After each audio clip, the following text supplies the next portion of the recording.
DCM DK Shivakumar ಕೈಯಲ್ಲೂ ಕೂಡ file ಇದೆ. ಅದರಲ್ಲಿ ಅವ್ರದ್ದೇನೂ ತಪ್ಪಿಲ್ಲ, ಅಲ್ಲಿ ಯಾರ್ಯಾರು ಹೊಣೆಗಾರರು ಅನ್ನೋದನ್ನ ಅವರು ಕೂಡ ಹೈಕಮಾಂಡ್ ಮುಂದೆ ಸಬ್ಮಿಟ್ ಮಾಡೋದಕ್ಕೆ ರೆಡಿ ಮಾಡ್ಕೊಂಡಿದ್ದಾರೆ. ಒಂದು ರಿಪೋರ್ಟ್ ಅನ್ನೋದು ಗೊತ್ತಾಗ್ತಾ ಇದೆ.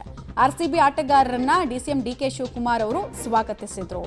ವಿಧಾನಸೌಧ ಸ್ಟೇಡಿಯಂ ಕಾರ್ಯಕ್ರಮದಲ್ಲಿ DK ಶಿವಕುಮಾರ್ ಭಾಗಿಯಾಗಿದ್ರು. ಏನು ಸ್ಟೈಲಿಶ್ ಆಗಿ ಕಾಣಿಸಿದ್ರಲ್ವಾ ಅವತ್ತು. ಹೈಕಮಾಂಡ್ಗೆ DK ಸಲ್ಲಿಸಿದ ರಿಪೋರ್ಟ್ ಏನು ಹಾಗಾದ್ರೆ?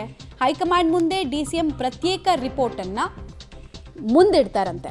RCB ಆಟಗಾರರನ್ನ DCM DK ಶಿವಕುಮಾರ್ ಅವರೇ ವೆಲ್ಕಮ್ ಮಾಡಿದ್ದು. ಹೂಗುಚ್ಚ ಕೊಟ್ಟು, ಬಾವುಟ ಕೊಟ್ಟು, ಅವ್ರ ಬಾವುಟ ಇವ್ರಿಟ್ಕೊಂಡು, ಸೊ ಗಂಟೆಗೊಂದು ಪೋಸ್ಟ್ ಮಾಡಿಕೊಂಡು ಅದೆಲ್ಲ ವಿವರಣೆ ಇದರಲ್ಲಿ ಆಬ್ವಿಯಸ್ಲಿ ಇರಲ್ಲ. ನಾವು ಹೇಳ್ತಾ ಇರೋದು ಅಷ್ಟೇ ಜನರ ನಾಲೆಜಿಗೆ.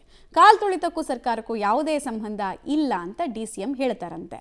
ಕಾಲು ತುಳಿತಕ್ಕೂ ನಮಗೂ ಸಂಬಂಧ ಇಲ್ಲ ಅಂತ. ನಮ್ಮ ಪುಣ್ಯ, ಕಾಲು ತುಳಿತದಲ್ಲಿ ಗಾಯಗೊಂಡವರು ಸತ್ತವರು ಎಲ್ಲೋ ಸತ್ರು ಇಲ್ಲಿ ಬಂದು ಬಿದ್ದರು ಅಂತ ಹೇಳ್ತಿಲ್ವಲ್ಲ, ಅದು ನಮ್ಮ ಪುಣ್ಯ ಅಷ್ಟೇ.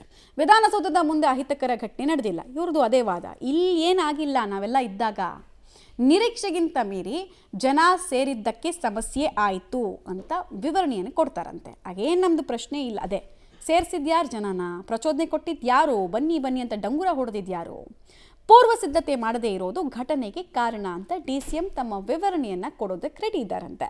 ಗೌರವ ಉದ್ದೇಶದಿಂದ ಏರ್ಪೋರ್ಟ್ನಲ್ಲಿ ನಾನು ಸ್ವಾಗತಿಸಿದ್ದು. ತುಂಬ ಜನ ಕೇಳ್ತಾ ಇದ್ರಲ್ಲ, ಒಂದು ಪ್ರೈವೇಟ್ ಕ್ಲಬ್ನ ವೆಲ್ಕಮ್ ಮಾಡ್ಕೊಳ್ಳೋದಕ್ಕೆ ಇವ್ರು ಯಾಕೆ ಹೋದ್ರು ಅಂತ. ಅದಕ್ಕೆ ಇವ್ರದ್ದೊಂದು ಉತ್ತರ ರೆಡಿ ಇದೆ. ನಾವು ಅವ್ರಿಗೆ ಗೌರವ ಕೊಡೋದಕ್ಕೆ ಹೋಗಿದ್ದು ಅಂತ.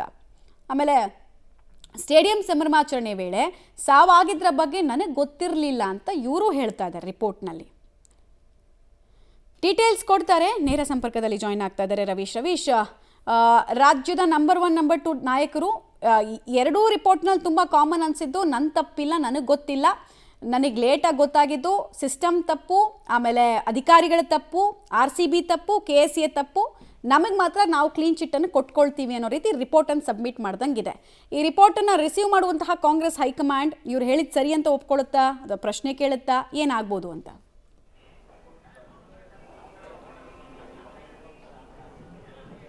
ಮಮತಾ, ಪ್ರಮುಖವಾಗಿ 4 ವರದಿಗಳು ಕಾಂಗ್ರೆಸ್ನ ಹೈಕಮಾಂಡ್ ಮುಂದೆ ತಲುಪಿದೆ ಅಂತ ಹೇಳಲಾಗ್ತಾ ಇದೆ. ಅಂದರೆ ಎಲ್ಲವನ್ನೂ ಕೂಡ ಓರಲ್ ಆಗಿ ಹೇಳೋದಕ್ಕೆ ಆಗೋದಿಲ್ಲ. ಹಾಗಾಗಿ ಲಿಖಿತ ಮೂಲಕವೂ ಕೂಡ ವರದಿಯನ್ನು ಕೊಡುವಂಥ ಸಾಧ್ಯತೆ ಕೂಡ ಇದೆ.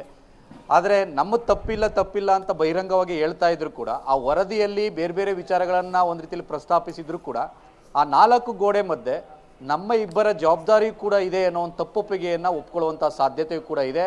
ಆ ಪ್ರಕ್ರಿಯೆ ನಡೆದಿರ್ಬೋದು ಈಗ. ಹಾಗಾಗಿ ಅವ್ರು ಇನ್ನೂ ಕೂಡ ಹೊರಗಡೆ ಬಂದಿಲ್ಲ. ಈ ಹಿನ್ನೆಲೆಯಲ್ಲಿ ಆ ಒಂದು ಸಭೆಯ ಒಳಗಡೆ ಏನಾಗಿದೆ ಅನ್ನೋದು ಕೂಡ ಸ್ಪಷ್ಟವಾಗಿ ಗೊತ್ತಾಗ್ತಾ ಇಲ್ಲ.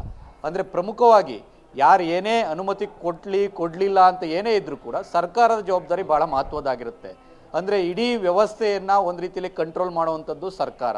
ಆ ಸರ್ಕಾರದ ಕ್ಯಾಪ್ಟನ್ ಯಾರು ಅಂದರೆ ಮುಖ್ಯಮಂತ್ರಿ. ಈಗ ನಂಬರ್ 2 ಅಂತ ಯಾರು ಹೇಳ್ಕೊಳ್ತಾರೆ? DCM DK ಶಿವಕುಮಾರ್ ಅವರು. ಜೊತೆಗೆ ಆ ಪೊಲೀಸ್ ಇಲಾಖೆ ಯಾರದಿನಿಲ್ಲ ಅಂದರೆ ಪರಮೇಶ್ವರ್ ಅವರು. ಹಾಗಾಗಿ ಈ ಮೂವರು ಕೂಡ ಒಂದು ರೀತಿಯಲ್ಲಿ ಜವಾಬ್ದಾರಿಯನ್ನು ತೆಗೆದುಕೊಳ್ಬೇಕಾಗತ್ತೆ.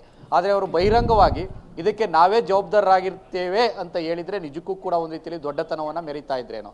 ಆದರೆ ಅದನ್ನು ಈ ತಪ್ಪುಗಳ ಲೋಪದಲ್ಲಿ ಬೇರೆ ಬೇರೆಯವ್ರನ್ನ ಒಂದು ರೀತಿಯಲ್ಲಿ ಫಿಕ್ಸ್ ಮಾಡಿ ಅವರ ತಲೆದಂಡವನ್ನು ಮಾಡಿದ್ರೆ ಹೊರತು ತಮ್ಮ ಲೂಪ್ ಹೋಲ್ಸ್ ಏನು ಅನ್ನೋದ್ರ ಬಗ್ಗೆ ಕೂಡ ಯಾರೊಬ್ಬರು ಕೂಡ ಬಹಿರಂಗವಾಗಿ ಹೇಳಲೇ ಇಲ್ಲ. ಆದರೆ ಈಗ ರಾಹುಲ್ ಗಾಂಧಿ ಅವರ ಮುಂದೆ ಈ ಎಲ್ಲ ವಿಚಾರಗಳನ್ನು ಪ್ರಸ್ತಾಪ ಮಾಡೋದ್ರ ಜೊತೆಗೆ ಎಲ್ಲ ಒಂದು ಕಡೆ ತಪ್ಪೊಪ್ಪಿಗೆಯನ್ನು ಕೂಡ ಮಾಡ್ಕೊಂಡಿರ್ಬೋದು ಅಂತ ಹೇಳಲಾಗ್ತಾ ಇದೆ. ಅಂತಿಮವಾಗಿ ಗೊತ್ತಾಗಬೇಕಾಗಿದೆ. ಒಟ್ಟಾರೆಯಾಗಿ ಸರ್ಕಾರದ ಬೇರೆ ಬೇರೆ ರೀತಿಯ ಲೋಪದೋಷಗಳು ಕೂಡ ಇದರೊಳಗಡೆ ಸೇರ್ಕೊಂಡಿರ್ತಕ್ಕಂಥದ್ದು. ಹಾಗಾಗಿ ಇದಕ್ಕೆ ಕಾಂಗ್ರೆಸ್ನ ಹೈಕಮಾಂಡ್ ಯಾವ ರೀತಿ ರಿಸೀವ್ ಮಾಡಿ ಅದಕ್ಕೆ ಒಂದು ರೀತಿಯಲ್ಲಿ ಕ್ರಮ ತೆಗೆದುಕೊಳ್ಬೇಕೋ ಬೇಡವೋ ಅನ್ನೋದು ಕೂಡ ತೀರ್ಮಾನ ಮಾಡುತ್ತೆ. ಕಾದು ನೋಡಬೇಕು ಮಮತಾ. ರೈಟ್, ಧನ್ಯವಾದ ತಮ್ಮ ಮಾಹಿತಿಗಾಗಿ ರವೀಶ್.